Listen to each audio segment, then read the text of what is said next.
diri terlebih dahulu. Kenalin, nama saya Muhammad Azam Amanullah dari Teknik Elektro 2024 dengan NIM 24103144022. Perkenalkan, nama saya Gilang Montenegoro dengan NIM 24103144012 dari Teknik Elektro angkatan 24. Nama saya Faris Sidik, NIM saya 24103144023. Saya dari Prodi Teknik Elektro angkatan 2024. Perkenalkan, nama saya Nanda Gabasudra dengan NIM 24103144008. Saya dari Teknik Elektro 2024. Oke, sebelumnya kita di sini bakal membahas mengenai perbedaan dari sistem komunikasi media transmisi kabel dan juga sistem komunikasi dengan nirkabel. Oke.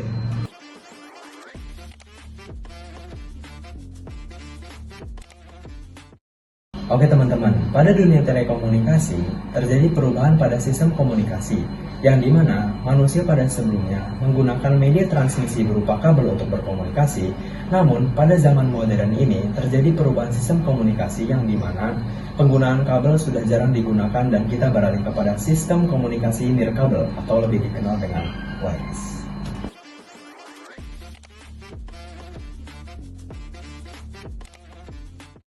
Baik, selanjutnya ada jaringan telekomunikasi kabel.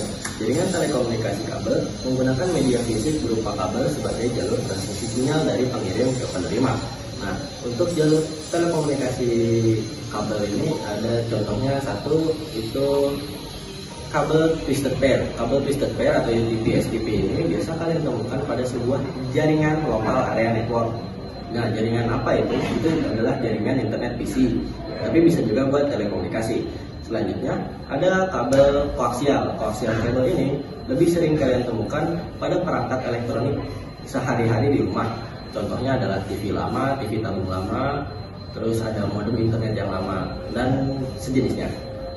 Untuk penerapan atau inovasi terbaru dari jaringan telekomunikasi berbasis kabel, saat ini kita punya sebuah kabel yang dinamakan fiber optik.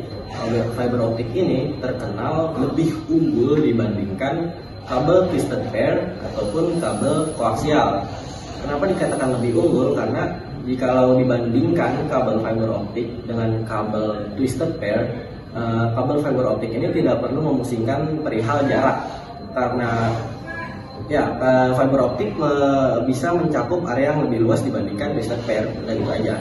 Terus kalau dibandingkan koaksial kabel fiber optik ini buat pendistribusian informasi atau transmisi sinyalnya terbilang lebih cepat, jauh lebih cepat dibandingkan kabel lawas seperti koaksial kabel.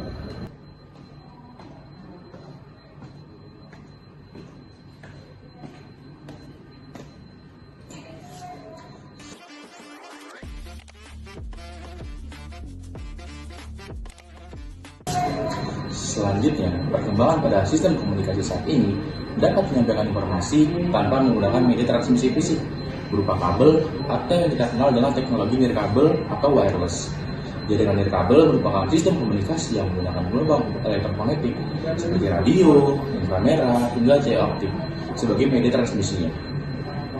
Dengan berkembangnya sistem komunikasi menjadi nirkabel, pendistribusian informasi menjadi sangat efisien karena kita dapat menerima informasi tanpa memperdulikan lokasi dan pengguna. Selain itu, sistem komunikasi ini terkenal karena latensi yang didapat lebih tinggi dibandingkan dengan penggunaan teknologi kabel.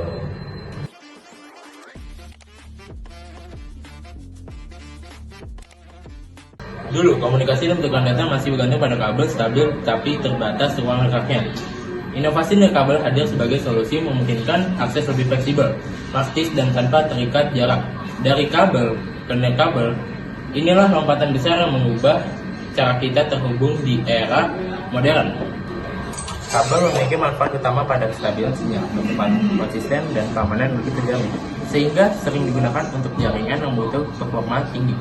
Sementara itu, nirkabel memberi manfaat pada fleksibilitas, kemudahan akses, serta kebebasan bergerak tanpa terikat kabel. Keduanya saling melengkapi karena kabel unggul dalam stabilitas, sedangkan nirkabel unggul dalam mobilitas. Pada sistem kabel, data dikirimkan melalui media fisik seperti tembaga ataupun zat optik. Arus listrik atau cahaya membawa sinyal dari satu perangkat ke perangkat lain dengan cepat dan stabil. Sedangkan pada sistem nirkabel, data dikirimkan tanpa kabel fisik, melainkan menggunakan gelombang elektromagnetik seperti radio, inframerah, ataupun gelombang mikro. Sinyal dipancarkan oleh pemancar, lalu diterima ke perangkat tujuan sehingga komunikasi bisa dilakukan secara bebas tanpa terikat kabel. Nah, dari pembahasan yang telah dilakukan oleh rekan-rekan saya, selanjutnya fun fact kalau jaringan transmisi nirkabel ini tidak hanya dipakai pada section telekomunikasi saja. Nah, wireless ini dapat juga digunakan sebagai media transmisi pemindahan daya atau pengisian daya smartphone.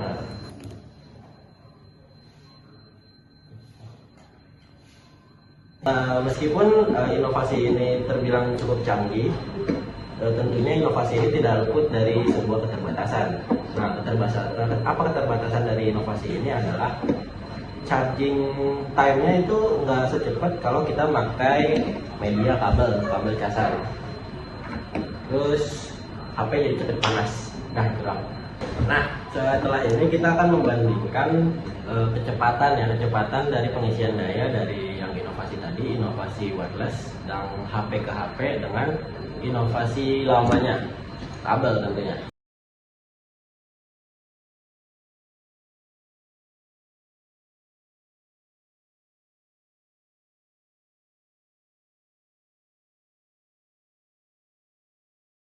Jika dibandingkan dengan yang inovasi wireless tadi, terlihat juga seberapa cepat power dari sumbernya masuk ya. Kalau di kabel tadi relatif lebih cepat karena dia langsung nyolok. Kalau dibandingkan dengan wireless dia ada proses lebih lanjut.